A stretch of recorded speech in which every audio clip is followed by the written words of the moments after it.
Bom dia a todos. Nós vamos dar continuidade a essa prática que muitos de nós ainda estamos fazendo de fazer a nossa estudo da reunião pública através das gravações. E nós vamos começar, como sempre, começamos com uma prece que convidamos a todos a essa reflexão. Vamos pedir ao Senhor Jesus, aos amigos espirituais que nos sustentam na vida, no trabalho, que possam estar conosco nesse momento, nos envolvendo a todos que assistem, para que possamos ter esse momento de utilidade, de reflexão, que faça sentido na nossa vida, que possamos refletir em Teu nome, Senhor, que possamos depois trocar e avaliar as informações que nos serão veiculadas nesse estudo de hoje. Em Teu nome, Senhor, nós Te agradecemos que possamos trabalhar. Graças a Deus. Então, gente, hoje a casa nos sugere a reflexão de um tema livre. E eu vou comentar com vocês como é que eu cheguei na escolha do tema. Mês passado, eu tive um sonho que eu tinha que fazer um estudo. E me diziam, perispírito, mas da Gênese. E eu enrolava, me envolvia com outras coisas, e daqui a pouco me diziam de novo, perispírito, mas da Gênese. Aí eu acordei e fui ler o perispírito no livro A Gênese, que está no capítulo 14, que é o capítulo que se intitula Fluidos, e achei coisas interessantíssimas que Kardec ali colocou a respeito desses assuntos. Eu já tinha lido outras vezes, mas é impressionante que quando a gente lê cada vez mais coisas interessantes, a gente vai percebendo nessa filosofia espírita. E se passaram em 5 dias e a coordenação doutrinária enviou a agenda de palestras para o mês de outubro e eu estava elencada para fazer um tema livre agora no final do mês. O que imediatamente me fez lembrar do sonho, da sugestão tão repetida que eu recebia, né? Mas ainda resistindo um pouco a abordar esse tema que é tão técnico para a reunião pública, eu perguntei a vários companheiros da casa o que eles achavam de se estudar perispírito em reunião pública.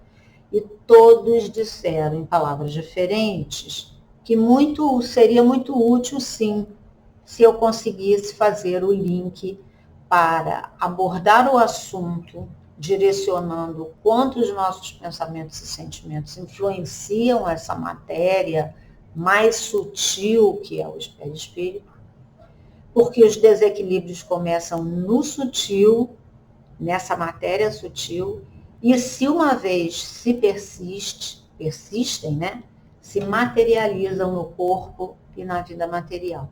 E que tudo que nós pensamos e sentimos nos afeta muito mais do que imaginamos. E nos conscientizarmos de que é isso o que nos direciona para a saúde ou para a doença. E aí, por acaso, eu recebi no computador, por acaso é entre aspas, eu recebi no computador uma palestra do doutor Alberto Almeida, médico, palestrante espírita, intitulada O Papel do Perispírito na Saúde e na Doença. E eu achei, gente, interessante. Vamos ouvir. E recomendo, inclusive, e nessa palestra ele nos lembra algumas coisas bem interessantes que, por exemplo, ele nos lembra, né, que quando Jesus saiu para ir à casa de Jairo, numa procura da cura de alguém, uma multidão o acompanhava e de repente ele parou e pergunta, quem me tocou? Senti que saiu de mim um poder, uma virtude. E era uma mulher, que disse, muito simples, disse, fui eu, Senhor. Eu sabia que se eu tocasse ficaria curada. E ele diz, vai, a tua fé te curou. Era uma mulher que sangrava por 12 anos, sem melhoras, E é interessante porque naquela multidão onde todos o tocavam, porque onde Jesus andava sempre tinha uma multidão, e particularmente naquele dia tinha uma multidão, e o mestre só fala desse toque, porque ele gostaria particularmente de deixar a todos esse ensinamento da fé, porque ela o tocou de modo diferente. Então, ele busca no seu ensinamento responsabilizá-la pela sua própria cura. Porque a saúde é isso, é um processo de busca, de conquista e autoconquista. Podemos ter muitos ajudantes nesse processo, né? Médicos, remédios, médiuns, espíritos que sabem e podem manejar fluidos, mas não teremos ninguém para suprimir a nossa necessidade e estabelecer essa saúde integral e definitiva que Jesus comentava. A cura realmente é uma conquista inalienável e intransferível de cada um de nós. E aí o Dr. Alberto Almeida nos brinda com uma lembrança de várias fases da medicina nessa busca da saúde da história humana. Ele nos lembra que na tradição grega com Hipócrates, no século V a.C., a compreensão da saúde deveria ter esse olhar integral, mais humanitária, do ser total. Essa visão depois se confronta com a escola posterior, né, já no século II depois de Cristo, de Galeno, que já olha a saúde e a doença focando apenas no organismo físico, como um processo localizado. Não deixa de ser um olhar materialista. E essas escolas caminham desde então em paralelo. Mas no avanço dessas duas escolas foram feitas algumas sínteses buscando a saúde do ser humano. Mais à frente, inventando-se as lentes de aumento e o microscópio, já no século XVI, descobre-se os micro-organismos, as bactérias, como causas de certas doenças, ajudando a humanidade nesse entendimento da saúde e da doença. Mais tarde, conseguindo-se fazer e pesquisar nas autópsias, e aí já século XVI, século XVII, um grande salto para entender as enfermidades, porque se vê o órgão danificado. E a partir daí se creditava ao órgão danificado aquilo que lesava a harmonia do corpo, né, do conjunto da máquina do corpo, levando à morte. Em seguida, pelo estudo da patologia celular, se compreende que se o órgão se comprometeu, foi porque as células daquele órgão estavam comprometidas, e com a microbiologia surge igualmente a compreensão de que de dentro da célula talvez pudesse haver a motivação de se compreender a enfermidade. Isso é o início do estudo da genética, né? Ao fazer o estudo das células, se chegar aos genes. E bem mais tarde, no projeto Genoma, chega-se ao Gênesis, né? A toda a decodificação do Gênesis. E viu-se uma mínima diferença entre o ser humano, o chimpanzé e o gorila. E isso é um parêntese, mas foi uma frustração ver que apenas tão pouca diferença nos genes não explicavam o ser humano, né? O homem, ainda muito narciso, acha que dominando a matéria ele vai conseguir dominar tudo e a si mesmo.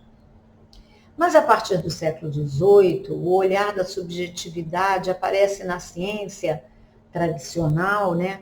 A princípio marginalizada com Mesmer, através de Mesmer com a influência do magnetismo animal, mas ainda era insuficiente para resultados terapêuticos definitivos no ser.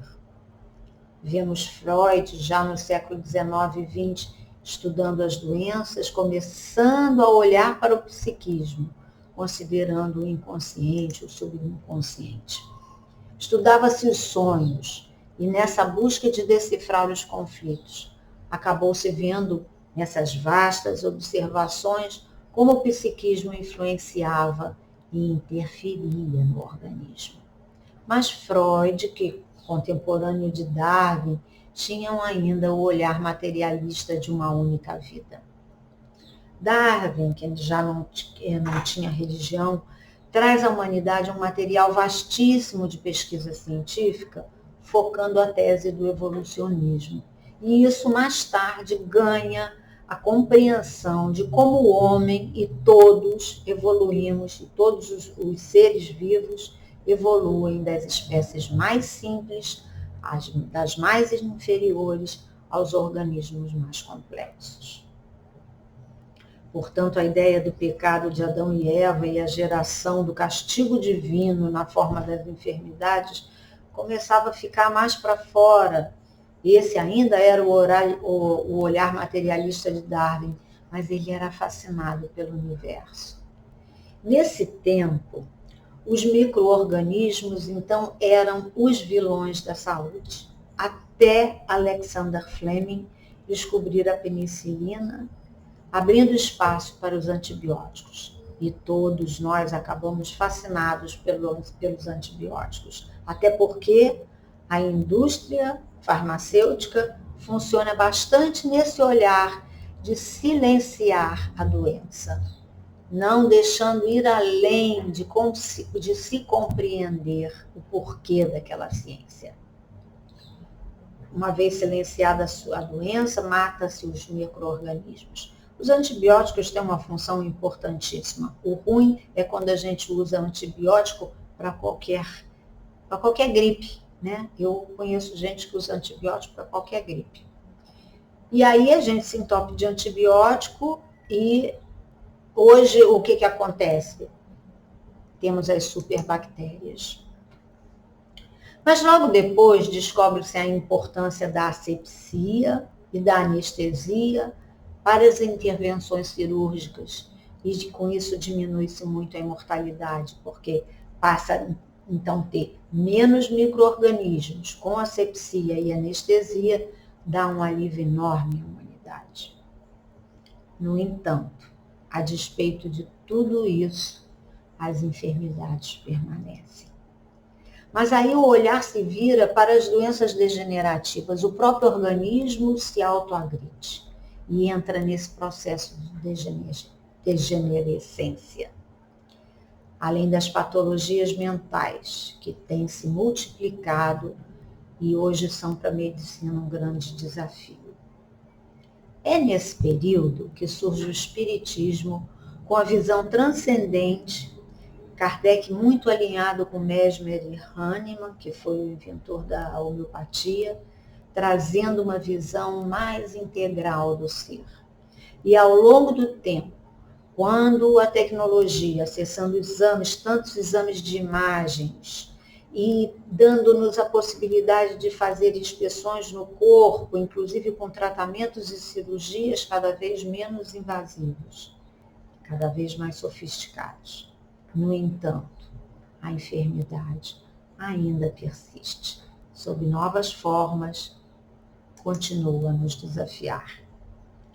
Já nos anos 40, século XX, anos 40, o espírito André Luiz, através da psicografia de Chico Xavier, amplia a visão kardeciana, mostrando que para se entender a saúde e a doença, é necessário se olhar para além do corpo, de se saber sobre o perispírito, aliás, nome dado pelos próprios espíritos, numa perspectiva transcendente para a medicina, de que a saúde, quanto a doença, dizem principalmente respeito à condição desse corpo perispiritual. Por exemplo, quando o indivíduo traz no seu psiquismo um processo conflituoso de muita culpa, esse movimento que é distônico da alma, eles explicam, se agrega ao perispírito. Kardec explica, se agrega ao perispírito. E essa interação com o corpo pode fragilizar esses tecidos perispirituais, viabilizando em áreas específicas do corpo uma sensibilidade microbiana, criando as predisposições para certas enfermidades, alergias, infecções e etc. E o dia a dia realmente nos mostra como uma doença que aparece numa pessoa e não aparece em outra, mesmo às vezes as mesmas estando no mesmo ambiente de contaminação. Temos visto isso atualmente com o coronavírus. Esse olhar só pode ser percebido quando mergulhamos na compreensão da atividade do perispírito e, logicamente, nos órgãos de vulnerabilidade. Na realidade, meus amigos, é preciso que a gente se interesse, que a medicina se interesse na transcendência além do corpo físico. Mas a academia ainda não se rendeu totalmente a essa proposta. E Kardec, justamente na Gênese, nesse capítulo 14, ele traz explicações sobre o perispírito, nos lembrando, por exemplo, que a ciência estuda os fenômenos físicos, observando as leis que regem essa matéria física, tangível, ponderável, mas não consegue estudar aqueles fenômenos que não são regidos por leis físicas, que muitas vezes foram inclusive vistos como milagres inexplicáveis. Mas já foi demonstrado, Kardec diz, mesmo naquela época, que existe uma matéria elementar primitiva, que ele chamou de fluido cósmico universal, cujas modificações e transformações constituem a inumerável variedade dos corpos da natureza e os estados distintos que todas as substâncias ou elementos se apresentam na natureza.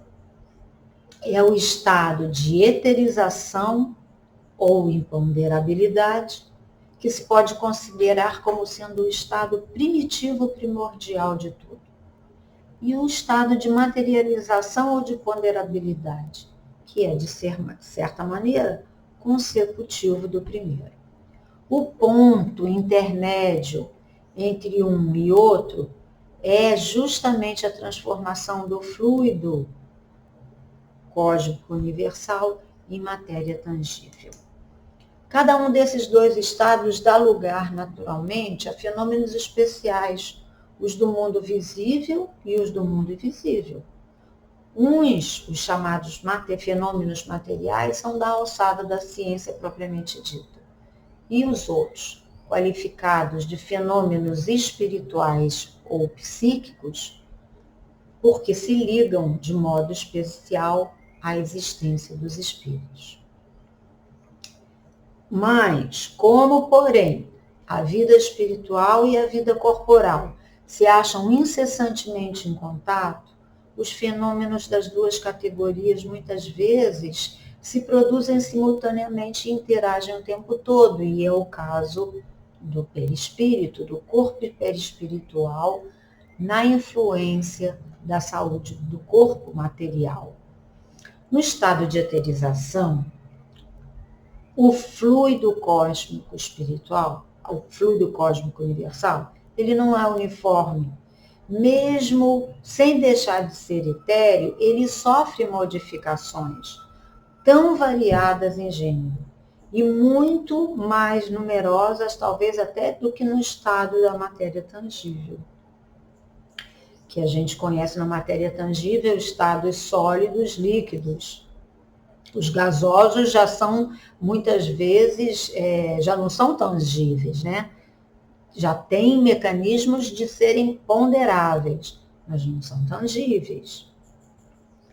E esses fluidos têm para os espíritos uma aparência tão material quanto o dos objetos tangíveis tem para os encarnados.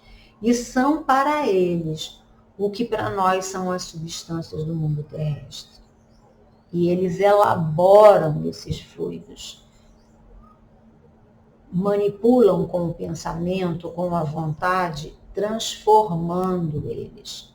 Os gases, por exemplo, são um exemplo desse tipo de fluido, que são invisíveis, embora já possam ser detectados e pesados, como a gente já falou. Os elementos fluídicos do mundo espiritual escapam a esses instrumentos de análise que a gente já falou, e a percepção dos nossos sentidos acabam sendo feitos, acabam sendo apenas percebidos pelos espíritos e pelos que têm mediunidade ostensiva. Mas a gente já pode perceber um tipo de fluido que se detecta, que não se vê, mas se detecta, que, por exemplo, o fluido do ímã. Você vê a ação do ímã, embora você não pegue, não pese, mas já se pode conhecer através de alguns conhecimentos de precisão. E é esse estudo que é essencial, porque nele está a chave de uma imensidade de fenômenos que não se consegue explicar unicamente com as leis da matéria. Aliás, quem conhece e estuda a constituição íntima da matéria tangível, já sabe que no microscópio tem muito mais vazio do que moléculas, prótons, nêutrons. O espaço vazio é muito maior. Então, na realidade, até a matéria que a gente diz que é tangível, dura, ela é cheia de espaços vazios, de campos energéticos que as mantêm coesas. E ela talvez somente seja compacta em relação a esses nossos sentidos, né? Porque no microscópio não tem nada de compacto. Uma vez que perde esse elemento de coesão, ela se desagrega, volta ao estado de eterização. Do mesmo modo que um diamante, Kardec nos dá esse exemplo, que é o mais duro dos corpos, pode volatizar-se em gás impalpável. Né? Tanto o diamante quanto o gás carbono, é tudo feito de carbono. É só uma questão de estar mais agregado ou estar desagregado. Então, na realidade, a solidificação da matéria não é mais do que um estado transitório do fluido universal que pode volver ao seu estado primitivo quando deixa de existir essas condições de coesão. Né? Então, vamos propriamente para a formação e propriedades do perispírito, que Kardec, no livro A Gênese, como nos foi sugerido, explica também. Kardec diz: o perispírito, ou corpo fluídico dos espíritos, é um dos mais importantes produtos do fluido cósmico. É uma condensação desse fluido em torno de um foco de inteligência da alma, ou alma, né? Em torno de um foco de inteligência, que a gente chama de alma. A gente já viu que o corpo carnal tem seu princípio de origem nesse mesmo fluido condensado, e que foi transformado em matéria tangível pelas condições de coesão que ele apresenta. Os dois corpos têm origem no mesmo elemento primitivo.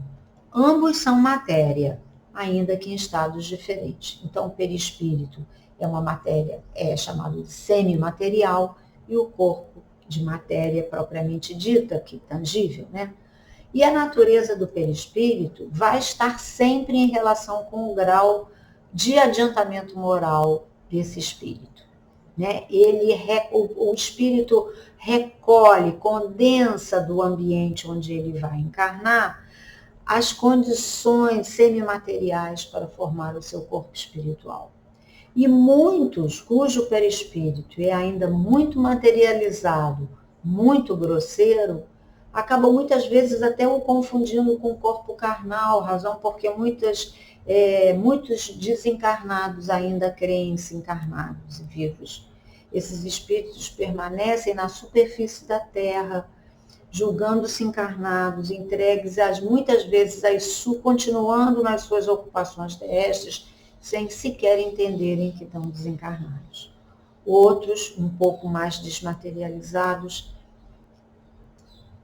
não são, contudo, suficientemente para se elevarem acima de regiões terrestres. Então, se mantém na dimensão espiritual, mas em volta ainda do planeta que vivia materialmente falando. Os espíritos superiores, já ao contrário, podem vir a mundos inferiores e a outros mundos de melhor qualidade. E até encarnar em mundos inferiores, é como Kardec diz que é como o nobre que se despe temporariamente de suas vestes para envergar outros trajes, sem deixar, por isso, de ser um espírito intimamente nobre. E acabam encarnando, às vezes, no planeta Terra, por exemplo, para exercer missões, importantes missões entre todos nós. E é assim que, por exemplo, um espírito que se faz visível a um encarnado, que possua vidência, né, aparece para ele com aparências que tinha quando ele era vivo, ou quando aquela pessoa o conheceu. Embora ele já haja tido, antes ou depois mesmo, né, várias outras encarnações.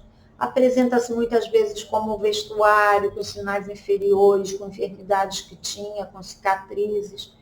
Por análogo efeito, o pensamento do espírito cria fluidicamente os objetos que ele esteja habituado a usar. O militar muitas vezes se apresenta com uma arma, seu uniforme, o fumante um cigarro. Para o espírito, que é fluídico, esses objetos são tão reais como eram no estado material, quando ele era vivo, né?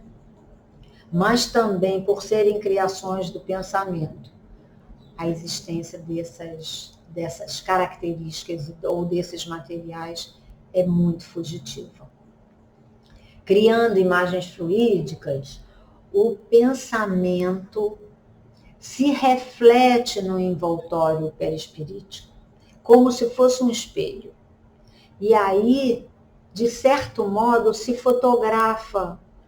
E, por exemplo, tenha um homem um pensamento quaisquer, e isso reproduz todas as matizes dessa intenção, esse pensamento cria uma imagem e essa cena inteira se fotografa no seu perispírito, como um quadro, tal como se ele gostaria que acontecesse.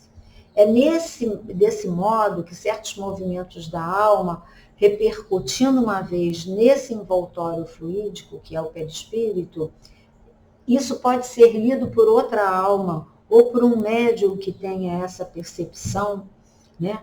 E, no entanto, tanto esse médium quanto esse espírito podem ver a intenção, mas não poderão pressentir de modo algum a execução daquele ato, porque vai depender do livre-arbítrio e das circunstâncias que depois, né, poderão inclusive modificar os planos de se executar aquilo. Bem, sobre qualidade desses fluidos, que é uma coisa muito importante de a gente refletir para o entendimento da saúde da doença. A gente vê que a qualidade dos fluidos tem consequência de importância capital e direta para os espíritos, encarnados ou desencarnados. Que a qualidade dos fluidos são trabalhadas, manipuladas, através da ação do pensamento e da vontade.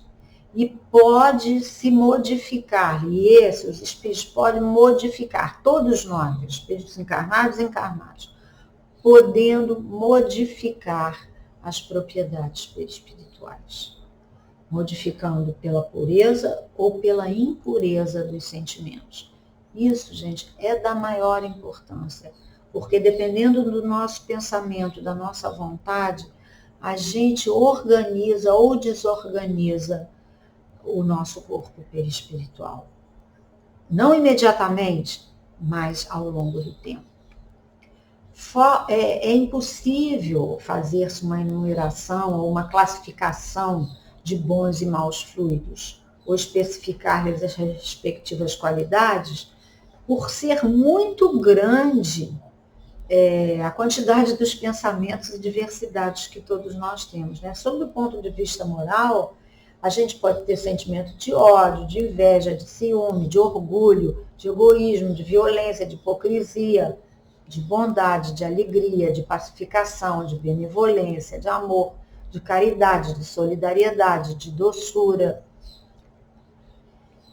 de tolerância. Então, sob o aspecto físico, esses fluidos, devido aos pensamentos e sentimentos, são excitantes, são calmantes, são penetrantes, são irritantes, são dulcificantes ou tóxicos, podem ser reparadores. É nesse processo que os passes atuam sobre o perispírito da pessoa, beneficiando as suas condições perispirituais que podem ser recebidas pelo corpo material.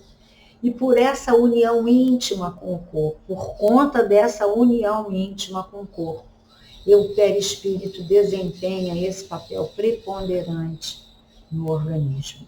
O pensamento do encarnado atua sobre fluidos espirituais, como o dos desencarnados, como já falamos, e se transmite de espírito a espírito pelas mesmas vias, né? Isso nos explica também, além dos passes, a importância da prece, das boas leituras, das boas ações para a saúde do ser integral. Gente, isso é tão importante, a gente entender isso não só porque alguém falou, não só porque na casa espírita falou, mas a gente entender esse processo, a gente conhecer. Por isso a leitura do capítulo 14 da Gênese, o capítulo inteiro, e principalmente a leitura onde Kardec especifica, esmiuça, detalha sobre o perispírito, é tão importante. Talvez tenha sido por isso que, né, essa sugestão repetida de nós nesse estudo, para nós refletirmos sobre esse estudo, é porque nós fazemos as doenças. Estamos fazendo doenças. Doenças de cunho físico, doenças de cunho emocional, as depressões, tudo é formado no perispírito. E não é nem necessário que o pensamento se exteriorize em palavras. Quer que ele se externe ou não, a irradiação vai existir sempre. A irradiação de nós para outros e de nós principalmente para nós mesmos, porque todo pensamento que seja direcionado a outros sempre inunda o nosso corpo espiritual com a qualidade desse fluido. O pensamento, portanto, produz essa espécie de efeito físico que reage sobre o moral. Como poderíamos até perguntar, como fugir então a mais influências que acontecem tanto em torno de nós, em toda parte acontece, sem inclusive ser visto, sem ser visto, palpável, né? O meio é muito simples, nos diz Kardec, porque depende da vontade do homem, que traz consigo o necessário preservativo, porque esses fluidos se combinam pela semelhança das suas naturezas. E os dessemelhantes se repelem. Basta a gente imaginar, se você não gosta de um tipo de, de reunião, você não vai naquela reunião, porque você não se afiniza, né? Quem não gosta de música heavy metal não vai a show de heavy metal, então você não absorve as substâncias daquele espaço. Se você gosta de música clássica e você compartilha afinidades com as pessoas que gostam e você compartilha das vibrações que aquele tipo de música, ou músicas de meditação, músicas, tanta coisa boa de música que tem por aí no YouTube, músicas para acalmar, músicas para relaxar, e leituras e tudo mais. E a gente fica pensando, o que a gente faz quando o ar que a gente respira está viciado? A gente procede ao saneamento, né? A gente cuida de depurar o ar, destruindo o foco dos miasmas, por meio de mais fortes correntes de ar salubre. Por exemplo, a gente está com a casa toda fechada, com pessoas espirrando, tossindo. O que a gente faz? A gente abre, deixa o ar de fora entrar, né? E aí, então, a invasão dos maus fluidos, elas se opõem aos bons fluidos, né? E é por isso que a gente tem que optar por os bons fluidos, bons pensamentos, para neutralizar e, quiçá, terminar com os maus fluidos. Então, o perispírito, portanto, é essa couraça que se deve dar melhor atenção, nos diz Kardec. Como as suas qualidades guardam relação com as qualidades da alma, a gente deve se interessar e trabalhar com afinco por melhorá-la, porque são as imperfeições da alma, né, que atraem os espíritos maus, não bons, né, e que impregnam energias negativas que vão refletir no nosso corpo material. Se o pensamento dos outros impregna em nós essas energias negativas, imagina os nossos maus pensamentos, né? E assim, então, Kardec propõe a aliança da ciência com a religiosidade, né, com a espiritualidade, para a compreensão dessa transcendência que todos nós estamos inseridos. O Dr. Alberto Almeida, naquela palestra que eu falei, ele nos diz quando a gente sente os sintomas das doenças, muitas vezes já começou a nossa cura, porque do perispírito vai passando para o corpo para a gente prestar atenção, porque a enfermidade pode ser, sim, uma companheira que nos ajuda a nos redescobrir numa oportunidade de início de cura, podendo ser, inclusive, uma parceira para a gente se reencontrar conosco mesmo. Que a gente não, lógico, a gente não precisa idolatrar nenhuma dor, procurar ter doença para evoluir, nada disso, pelo amor de Deus, porque a vida já não nos poupa de nada disso.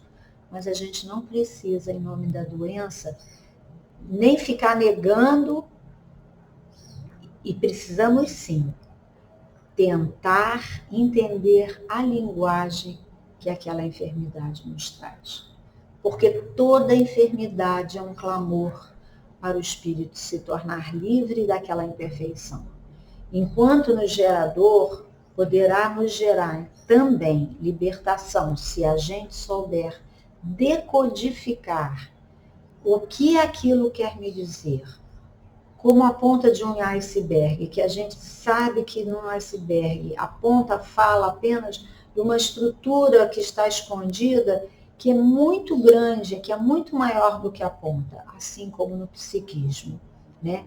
Que se manifesta, esse psiquismo de inconsciente se manifesta pelo perispírito e deságua no corpo na forma de uma disfuncionalidade, de um sintoma, de um distúrbio, de uma infecção, e em vez de a gente ficar em duelo com a doença, que a gente possa buscar fazer um dueto com ela, nos colocando num processo de aprendizado e reaprendizado.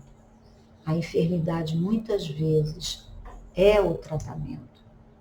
A infecção repetida de um órgão está nos falando da deficiência perispiritual naquela área. Pode ser no estômago, pode ser na articulação, pode ser na pele, uma alergia que não se resolve.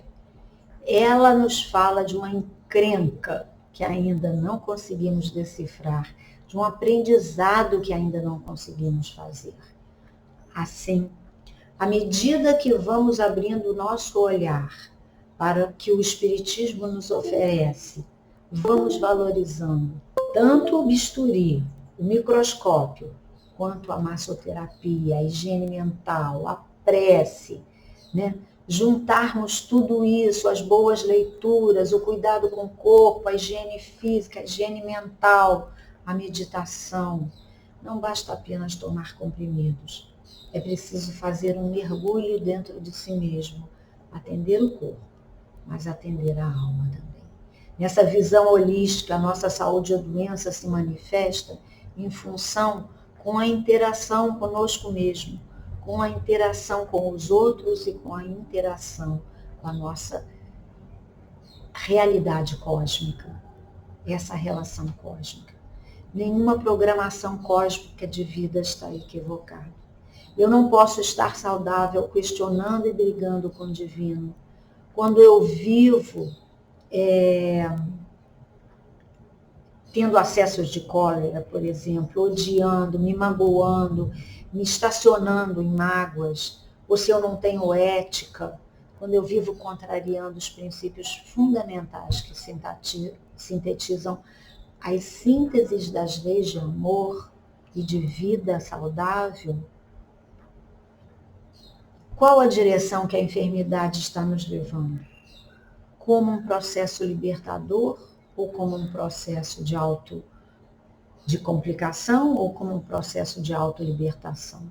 Por isso Jesus dizia à mulher hemorroíça: vai que a tua fé te curou. Enfermidade não é um processo apenas externo do corpo, é um processo que se revela em assuntos na matriz, que é o nosso perispírito, que é o espírito que, uma vez através do perispírito, condensa no corpo, que precisam ser pesquisados, tratados, transformados. E aí sim, teremos cada vez mais saúde ao nos alinhar com espíritos nobres, tentando entender tudo que eles têm a nos oferecer, que é a vivência do bem, a vivência da paz, a vivência da solidariedade, da fraternidade. Meus amigos, com essa reflexão, nós terminamos nosso horário e pedimos ao Senhor Jesus que nos ajude nesse trabalho de autobusca, de autoconhecimento, para que possamos ir nos descobrindo, ir nos transformando. Que Jesus nos abençoe a todos, muita paz, um bom dia. Graças a Deus.